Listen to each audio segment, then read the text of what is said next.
এই ভিডিওর সব থেকে মজার জিনিসটা কি জানেন? আপনাদের মধ্যে শুধুমাত্র 15% মানুষ এই ভিডিওটা পুরাটুকু দেখবে, বাট ইন্টারেস্টিংলি যারা এই ভিডিওটা পুরাটুকু দেখবে না ওদেরই কিন্তু এই অ্যাডভাইসটা সব থেকে বেশি দরকার। এখন এই টপিক নিয়ে কিন্তু আপনি ইন্টারনেটে অনেক ভিডিওসই পাবেন, আর ওই সব ভিডিওতেই আপনাকে more or less just some tips and tricks দিবে, এন্ড ওই ভিডিও দেখে হয়তোবা আপনি অনেক মোটিভেটেডও হবেন, বাট ইন রিয়ালিটি এই টিপস এন্ড ট্রিক্স গুলো কিন্তু ইউজুয়ালি অত অ্যাকশনেবল না। মানে এগুলো শুনতে কিন্তু অনেক ভাল লাগে, বাট করার সময় কিন্তু আসলে করা হয় না। দ্যাটস ওয়াই এই ভিডিওতে আমি আপনাকে কোনো টিপস এন্ড ট্রিক্স দিব না। There is a problem and I am just going to suggest a solution for that problem. Now, firstly, আমাদের যে জিনিসটা বুঝতে হবে যে what is the problem with scrolling?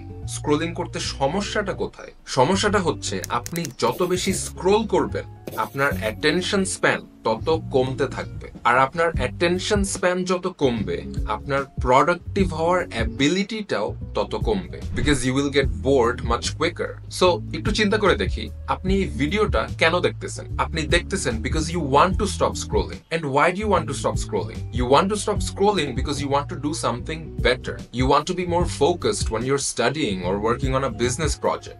So, the most logical solution is for us to increase our attention span. So, the question you should be asking is not how to stop scrolling, but how to increase your attention span. Now, attention span হচ্ছে একটা মাসলের মতো। আপনি যত বেশি এটাকে খাটাবেন, এটা তত বেশি গ্রো করবে।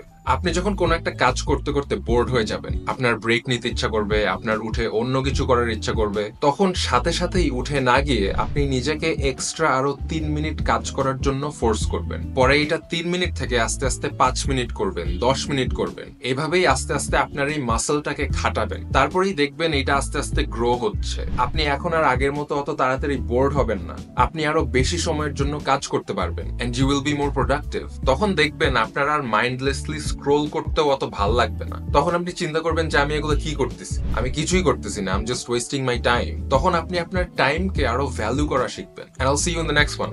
Oh, and by the way, I'm Tanvir Ahmed.